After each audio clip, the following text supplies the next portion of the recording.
Ego is the enemy. 9 Stoic Lessons in Humility. Stoicism. Picture the most powerful man in the world. He commands legions.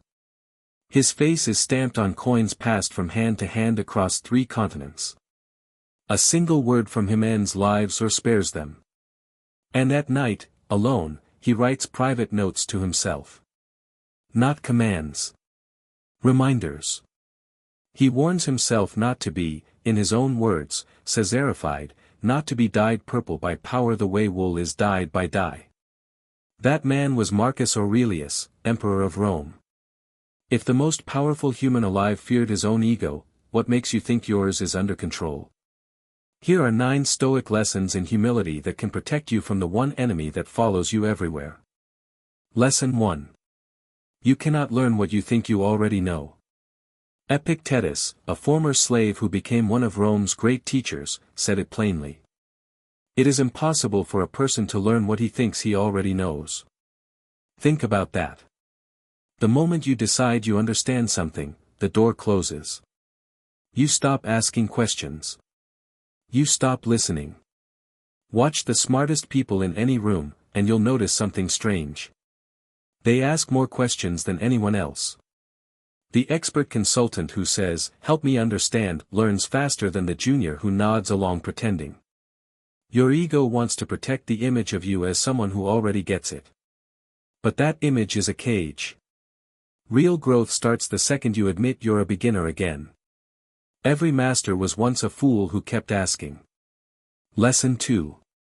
Praise is not evidence. When people applaud you, your ego hears proof that you are great. But applause measures how people feel, not how good your work is. Crowds have cheered for terrible ideas and ignored brilliant ones for centuries. The Stoics knew this. Marcus reminded himself that the approval of others is fickle, borrowed, and gone the moment fashion changes. Think of the startup founder drowning in praise right before the company collapses. Think of the viral post that everyone loved and no one remembered a week later. If you let praise define you, then criticism gets to define you too, and now strangers hold the controls to your self-worth. Enjoy the applause. Bow if you like. But do not confuse a warm feeling in the room with the truth about your work. Lesson 3. Compare yourself only to yesterday's self. Your ego loves comparison, but it always picks the wrong opponent. It measures you against the most successful person you can find, so you feel small, or against the biggest failure, so you feel superior. Both are traps. Seneca advised measuring progress against who you used to be, not against others. Are you more patient than you were a year ago? More disciplined? More honest? Those are the only comparisons that mean anything. Social media is an ego machine built to break this rule. It hands you 1,000 strangers' highlight reels and dares you to feel inferior. But their journey is not your race. The runner who checks everyone else's pace trips over her own feet. Look back at last year's you. That's your rival. Beat that person, quietly, again and again. Lesson 4. Do the work, skip the announcement. There's a strange pleasure in telling people what you're about to do. You announce the diet, the business, the novel. And something odd happens. The talking feels so good that the doing loses its urgency. The Stoics distrusted this. Epictetus told his students not to talk about their philosophy but to embody it. Don't explain that you're becoming disciplined. Just be disciplined and let people notice. The person who quietly wakes at 5 to write, without a single post about it, finishes the book. The person who announces the fitness journey to great fanfare often quits by February. Your ego wants the reward now, the credit before the effort. Deny it.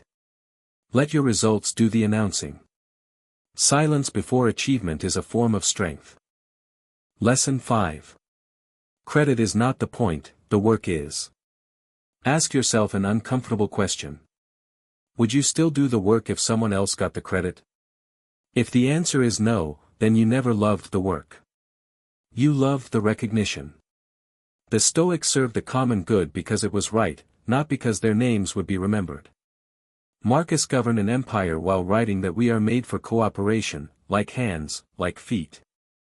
Think of the engineer whose code runs quietly inside a product millions use, whose name appears nowhere. Think of the teacher whose greatest students forget who taught them. The work outlives the applause. When you chase credit, you'll cut corners the moment no one's watching. When you love the work, the quality holds even in the dark. Fall in love with the thing itself. Lesson 6. The person who corrects you is a gift. Your ego treats criticism as an attack to be repelled. The Stoics treated it as free information. Marcus Aurelius wrote that if anyone can prove him wrong and show him his mistake, he would gladly change, because he seeks the truth, and the truth never harmed anyone. Read that again. The emperor thanked people for correcting him. Most of us get defensive over a typo. Imagine what you'd learn if you welcomed correction instead of flinching from it. The colleague who points out your flawed logic just saved you from failing in public. The honest friend who tells you the hard thing is rarer than gold. Yes, men are cheap and everywhere. Seek the person brave enough to say you're wrong, and when they do, say thank you and mean it. Lesson 7. Talent is a loan, not a possession. Whatever gifts you have, intelligence, health, a quick tongue, a strong body, none of it is truly yours. You were born with some of it. Luck handed you the rest. The Stoics practiced seeing everything as borrowed from nature, to be returned without complaint when the time comes. Your sharp mind can dim with age or one bad accident. Your talent means nothing without the effort you didn't invent either. This is humbling in the best way. The gifted athlete who thinks his body is a permanent right gets lazy and injured. The one who treats his talent as a fragile loan trains with gratitude and care. Hold your gifts loosely. Use them generously. And remember, you are the steward of your abilities, never truly their owner. Lesson 8. Humility is accuracy, not self-hatred. Here's where people get humility wrong. They think it means putting yourself down, calling your work garbage, shrinking in the corner. That's not humility. That's just ego turned inside out, still obsessed with the self. True humility is accuracy. Seeing yourself exactly as you are, no inflation, no deflation. The Stoics prized clear judgment above all, and there's nothing clear about pretending you're worthless when you're skilled, or brilliant when you're average. The surgeon who honestly knows her strengths and her limits saves more lives than the one paralyzed by false modesty or blinded by arrogance. Own what you're genuinely good at. Admit what you're not. Both are humility, because both are simply the truth. Stop performing smallness.